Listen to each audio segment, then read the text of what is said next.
बच्चों, हम पिछले क्लासेज में डिस्कशन कर रहे थे वेगनर के कॉन्टिनेंटल ड्रिफ्ट थ्योरी की, जिसके संदर्भ में हमने एविडेंसेस की बात की थी कुछ आपसे, ज्योग्राफिकल एविडेंसेस, जियोलॉजिकल एविडेंसेस और बायोलॉजिकल एविडेंसेस की।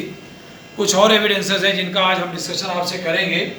यहाँ आप देखें, एक बड़ा महत्वपूर्ण एविडेंस है, प्रमाण, जिसको हम कहते हैं कार्बोनिफेरस ग्लेशिएशन, यानी कार्बोनिफेरस काल का हिमानीकरण, जिसको हम कह सकते हैं। यानी हिमानीकरण का मतलब होता है हिमाच्छादन हो जाना, बर्फ का पूरा फैल जाना और बर्फ का पूरा ढक जाना। तो हमने अभी इससे पहले वाले डायग्राम में देखा था कि जो कार्बोनिफेरस काल से पैंजिया के विखंडन की शुरुआत हुई थी, वो इससे भी प्रमाणित होता वो विखंडन, क्योंकि वेगनर ने ये देखा कि ब्राज़ील और फाकलैंड आइलैंड ये साउथ अमेरिका में है दोनों, और फिर साउथ अफ्रीका जो हज़ारों किलोमीटर दूर साउथ अमेरिका से, फिर भारत का प्रायद्वीपीय भाग, और फिर अंटार्कटिका महाद्वीप और ऑस्ट्रेलिया महाद्वीप, इनके ऊपर कार्बोनिफेरस काल के ग्लेशिएशन का प्रभाव देखा गया है। यानी एक ही साथ जैसे धरातलीय स्वरूप दक्षिणी अमेरिका के हैं ग्लेशिएशन की वजह से, जैसे जो है वो दक्षिणी अफ्रीका के हैं, पेनिनसुलर इंडिया के हैं, ऑस्ट्रेलिया के, वैसे ही अंटार्कटिका के हैं, और विभिन्न प्रकार के जीवाशेष उस जमाने के, उस काल के, इन ग्लेशिएशन की वजह से जो दब गए वो पाए गए।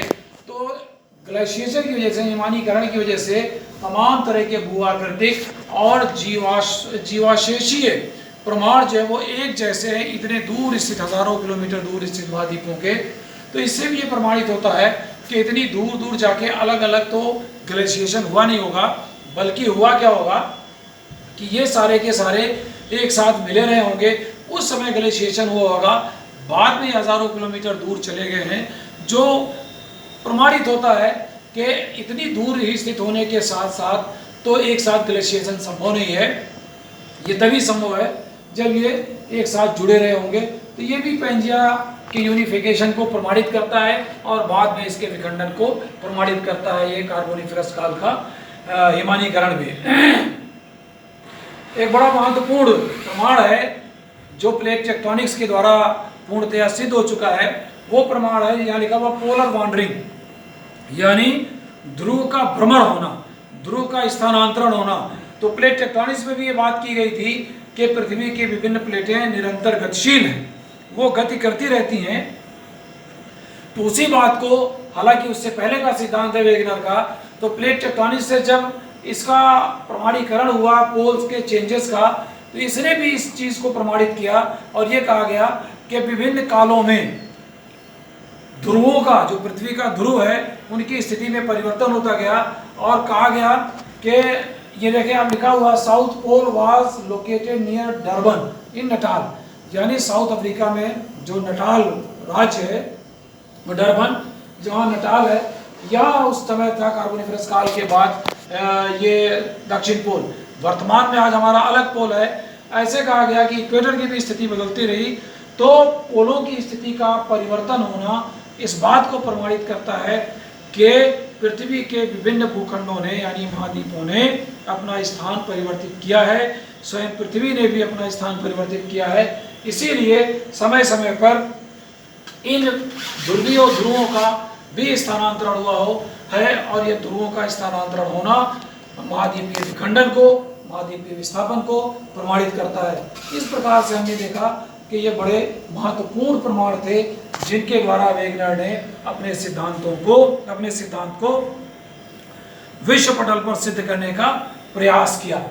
तो ये सारी बातें थी, तो काफी चर्चा का विषय रहा ये सिद्धांत, और लोगों ने कहा कि यार तो बड़ी नई थियरी है और बात सही है, बहुत सारे प्रमाण जो है वो इनके कुछ लॉजिकल भी लगते हैं, तो काफ़ी इनकी सराहना हुई और एक्सेप्टेबिलिटी भी मिली। लेकिन बहुत सारे विद्वान ऐसे थे जो इनके तर्कों से संतुष्ट नहीं हुए, और इन्होंने ये कहा कि ये एक्सपेरिमेंट बेस पे नहीं है, बहुत ज़्यादा परमाणु बेस पर नहीं है, बल्कि कल्पनाओं और कथाओं पर बेस है। इसीलिए इनके कई सारे बिंदुओं पर आलोचना की गई, जिसको हम इस सिद्धांत का ड्रॉबैक भी कहते हैं। आज हम आपसे उस ड्रॉबैक के बारे में भी शेयर करेंगे कि इस सिद्धांत की कमियां क्या रही हैं। तो ड्रॉबैक्स ऑफ द थियरी, कमियां क्या रही हैं जिससे विद्वान जो है वो संतुष्ट नहीं हुए और इस सिद्धांत की आलोचना की। पहला क्या रहा, Wegener failed to explain the drift began only in Mesozoic era and not before. ये कहा लोगों ने, वेगनर ने ये कहा कि मीसोजोइक एरा से जो ड्रिफ्टिंग शुरू हुई है, ऐसा क्या कारण था कि तब तक पैंजिया इकट्ठा था, उससे पहले कोई बल नहीं था या कोई ताकत नहीं थी जिसकी वजह से विखंडन नहीं हुआ। तो ये विखंडन उससे पहले भी हो सकता था, लेकिन ये मीसोजोइक एरा में ही क्यों हुआ, उससे पहले क्यों नहीं हुआ, इसका कोई संतोषपूर्ण व्याख्या वेगनर ने नहीं की।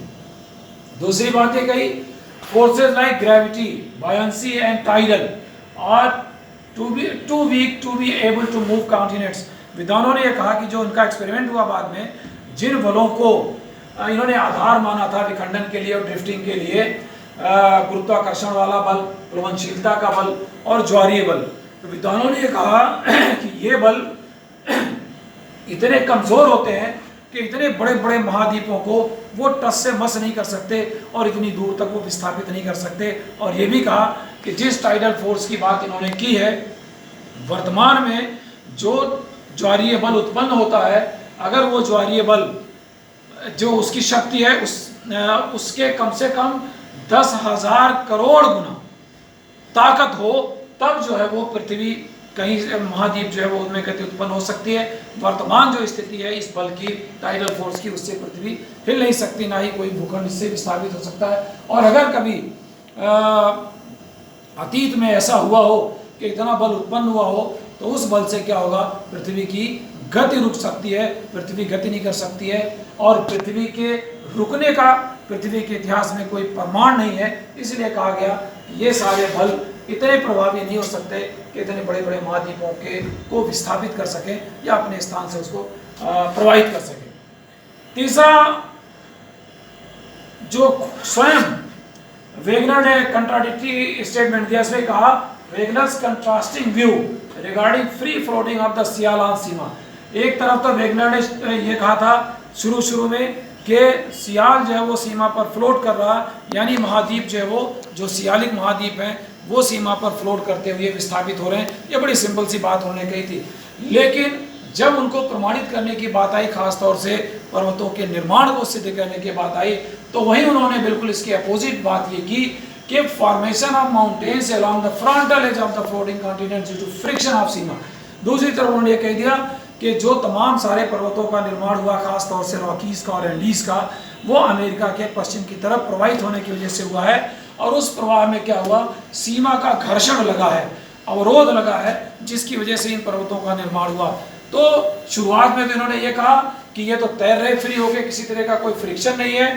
फिर उसके बाद ये कहा अपने ही स्टेटमेंट में कि फ्रिक्शन की वजह से इन पर्वतों का निर्माण हुआ। तो दोनों जो है वो विरोधी वक्तव्य हो गए वेगनर के। इस बात पर भी विद्वानों ने आलोचना की और कहा कि ही वॉज टोटली कंफ्यूज्ड, उनको क्लियर कॉन्सेप्ट नहीं मालूम था। एक तरफ तो कहते हैं फ्रीली तैर रहा है, दूसरी तरफ कह रहे हैं कि अवरोध की वजह से, आकर्षण की वजह से पर्वतों का निर्माण भी हो रहा। ये बातें दोनों बड़ी कंट्राडिक्टरी रही। चौथी बात ये कही कि both the coast of Atlantic ocean can not be completely refitted. ये भी कहा गया कि वर्तमान में अगर हम दोनों तटों को अंध महासागर के मिला दें तो ऐसा नहीं है जैसा वेगनर ने कहा था जिग्सा फिट की तरह फिट हो जाएगा, बल्कि सैकड़ों किलोमीटर का गैप भी पाया जाता है। और वो गैप क्यों है, तो वो गैप इसलिए होगा कि ये कभी एक दूसरे से सटे नहीं रहे हुए होंगे, ज्वाइन नहीं रहे होंगे, क्योंकि उनको दोबारा रीफिटेड यानी दोबारा उसको फिट नहीं किया जा सकता। उसमें सैकड़ों किलोमीटर का गैप पाया जाता है। हालांकि उसके लिए कहा गया कि करोड़ों साल हो गया इस बात को, तो निश्चित रूप से महासागरों की धाराएं होंगी, लहरें होंगी, उनसे उनका अपर्दन भी होगा, जिसकी वजह से ये बहुत सारी चट्टानें टूट भी गई होंगी। इस वजह से भी ये गैप पाया जा सकता है, लेकिन उससे जो है बहुत ज़्यादा लोग संतुष्ट नहीं हुए। एंड फाइनली क्या हुआ कि proofs heavily depends on generalistic assumption. Last में विद्वानों ने ये सारी बातें कहने के बाद ये कहा कि जो वेगनर का सिद्धांत है वो बड़ा सामान्यीकरण, कल्पनाओं पर, एजम्पशंस पर है। उन्होंने जो है बहुत सारी चीज़ें ऐसे यूं ही मान ली है देख के चट्टानों को और महाद्वीपों को कि ऐसा ऐसा होगा, जबकि वो किसी एक्सपेरिमेंट पे प्रूफ नहीं है और ना ही किसी भूगर्भिक प्रमाणों के आधार पर ठीक तरह से प्रमाणित हैं। ऐसा कहा गया कि वो एक कहानी की तरह, गाथा की तरह एजम्पशंस पर और तमाम सारे कल्पनाओं पर, जिसको हम कह सकते हैं मान्यताओं पर उन्होंने मानकर अपना सिद्धांत प्रस्तुत किया। इसलिए बाद के दिनों में इसको बहुत ज़्यादा एक्सेप्टेबिलिटी नहीं मिली, लेकिन जब प्लेट विवर्तनिकी का सिद्धांत अस्तित्व में आया, उस सिद्धांत ने यह कहा कि प्लेटें निरंतर प्रवाहित हो रही हैं धीमी या तेज गति से, तो उस सिद्धांत ने कॉन्टिनेंटल ड्रिफ्ट थ्योरी को बहुत ज़्यादा सपोर्ट किया। और फिर विद्वानों ने माना कि अगर प्लेट विवर्तन की जैसी घटना है तो निश्चित रूप से ये कॉन्टिनेंटल ड्रिफ्ट भी संभव है, हो सकता है बल कोई और हो उत्तरदायी, खासतौर से जो कन्वेक्शन करंट की जो बात की गई थी प्लेट टेक्टोनिक्स में, उन धाराओं की वजह से तो इन महाद्वीपों में मूवमेंट हो सकती है। तो फिर इस सिद्धांत का माप बढ़ गया कि निश्चित रूप से इस तरह की घटनाएं हुई हैं। और जहाँ तक बलों की का सवाल है, उसमें ज़रूर कुछ विडंबना और कुछ कन्फ्यूज़न हो सकता है वेगनर को, लेकिन प्रवाह को तो प्लेट टेक्टोनिक्स ने सिद्ध कर दिया, जिससे वेगनर के सिद्धांत को भी बल मिला। तो इस तरह से हमने देखा कि कॉन्टिनेंटल ड्रिफ्ट थ्योरी कहाँ से शुरू होती है, और बहुत अच्छी तरह से वेगनर ने इसको प्रमाणित करने का प्रयास किया। कुछ कमियों के साथ अभी भी इस सिद्धांत को काफ़ी स्वीकार किया जाता है, खासतौर से प्लेट टेक्टोनिक्स के बाद। तो मैं समझता हूँ आप सब लोग पूरे कॉन्सेप्ट को समझ गए होंगे, थ्योरी को समझ गए होंगे। मैं यही इस बात को समाप्त करूँगा। अगली क्लास में हम आपको एक नए टॉपिक के साथ फिर आपके सामने उपस्थित होंगे। आज यही समाप्त करते हैं। धन्यवाद।